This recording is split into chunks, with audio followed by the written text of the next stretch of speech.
Ramai orang fikir pelaburan hartanah mudah dan pasti untung. Tapi realitinya, ramai pelabur buat kesilapan besar yang akhirnya buat mereka rugi. Jangan jadi mangsa yang sama. Dalam video ini, saya akan kongsikan 6 kesilapan yang anda mesti elakkan kalau nak berjaya dalam hartanah. Jangan beli hanya kerana harga murah atau ikut cakap orang. Buat kajian pasaran terlebih dahulu, tengok lokasi, permintaan sewa, potensi kenaikan harga dan infrastruktur sekitar. Kalau tidak, anda mungkin terperangkap dengan hartanah yang susah dijual atau disewakan. Ramai pelabur teruja beli rumah, tapi lupa kira kos tambahan seperti cukai, yuran guaman, kos baik pulih dan faedah pinjaman. Bila semua kos terkumpul, keuntungan mungkin lebih rendah dari jangkaan.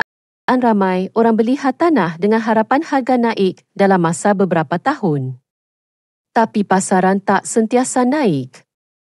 Kalau anda beli hartanah yang tak ada permintaan sewa, anda mungkin tanggung beban bulanan tanpa pendapatan.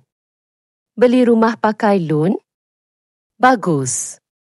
Tapi kalau salah pilih pinjaman, anda mungkin bayar lebih daripada sepatutnya. Jangan ambil pinjaman yang beri komitmen bulanan terlalu tinggi atau kadar faedah tak stabil.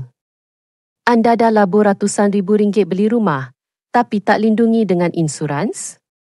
Kalau berlaku kebakaran, banjir atau kerosakan besar, siapa nak tanggung? Jangan ambil risiko yang boleh dielakkan. Jangan masuk pelaburan tanpa tahu cara keluar. Apa yang anda akan buat jika pasaran turun? Jika penyewa lari? Jika kadar faedah naik? Pelabur bijak sentiasa ada pelan exit strategi untuk elakkan kerugian besar.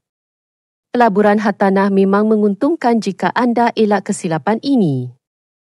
Nak lebih banyak tips hartanah? Like, share dan follow sekarang. Ada soalan atau topik yang anda nak tahu? Komen di bawah. Jumpa lagi di video seterusnya.